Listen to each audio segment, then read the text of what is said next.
खेलो India water sports festival 2025 का समापन। श्रीनगर की ऐतिहासिक डल झील पर 21 से 23 अगस्त को आयोजित खेलो India water sports festival KIWSF 2025 ने भारत के जल क्रीड़ा पारितंत्र वाटर स्पोर्ट्स इकोसिस्टम में एक नया अध्याय जोड़ा। काइकिंग, कैनोइंग और रोइंग की यह देश की पहली राष्ट्रीय स्तरीय खुली आयु वर्ग की प्रतियोगिता रही, जिसने केवल पदक वितरण तक सीमित न रहकर भारत के लॉस एंजलिस ओलंपिक 2028 और अन्य वैश्विक मंचों पर सफलता के सपनों को नई उड़ान दी। प्रदर्शन मुख्य आकर्षण राज्यों का दबदबा। मध्य प्रदेश सबसे मजबूत प्रदर्शन। 24 स्वर्ण पदकों में से 10 स्वर्ण पदक जीतकर मध्य प्रदेश ने बाजी मारी।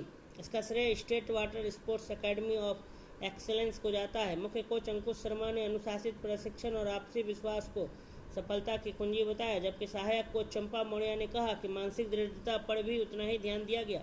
उनका लक्ष्य केवल जीतना नहीं बल्कि ऐसे खिलाड़ी तैयार करना है जो अंतर्राष्ट्रीय मंचों पर चमक सकें। ओडिशा उभरती ताकत। दूसरे स्थान पर ओडिशा ने अपनी गहराती प्रतिभा को प्रदर्शन किया। SAI जगतपुर केंद्र से मिलकर रश्मिता साहू, विद्या देवी ओइनाम और श्रुति तानाजी चौगुले जैसी एथलीट भारत की जल क्रीड़ा की नई कहानी लिख रही हैं। कोच लेसराम जॉनसन सिंह के अनुसार यह तो बस शुरुआत है। निरंतर निवेश और अनुभव से ओडिशा जल्द ही भारत की जलीय सफलताओं का नेतृत्व कर सकता है। केरल परंपरा और महत्वाकांक्षा।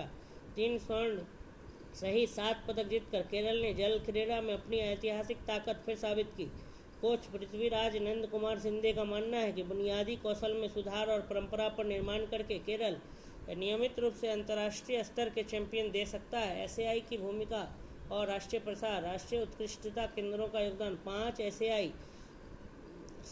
राष्ट्रीय उत्कृष्टता केंद्रों ने SAI का फुल फॉर्म होता है स्पोर्ट्स अथॉरिटी ऑफ इंडिया। राष्ट्रीय उत्कृष्टता केंद्रों ने सफलता में अहम भूमिका निभाई। जगतपुर उड़ीसा और अलपुझा केरल जैसे केंद्रों ने प्रशिक्षण पाए।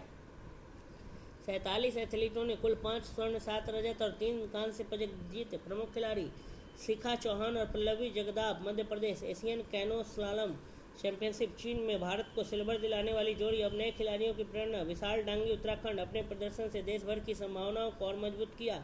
नीति का सहयोग और भविष्य की दिशा। सरकारी योजनाएं और खेल नीति। यह महोत्सव नई खेलो भारत नीति तथा TOPS target Olympic podium scheme और TAGG target Asian games group जैसी योजनाओं से समर्थित रहा। इन पहलों ने खिलाड़ियों को ओलंपिक और एशियाई खेलों के लिए वित्तीय व लॉजिस्टिक सहायता प्रदान की, जहां केवल काइकिंग और कैनोइंग में ही 30 से अधिक स्वर्ण पदक दांव पर रहते हैं। ओलंपिक तैयारी की ओर। जगतपुर के high performance manager Dilip Beniwal ने कहा कि भारत पहले ही वैश्विक प्रतियोगिताओं में रोइंग खिलाड़ियों को उतार रहा है और सही अवसर मिलने पर काइकिंग और कैनोइंग खिलाड़ी भी वैसा ही कर सकते हैं। डल झील पर ये खेल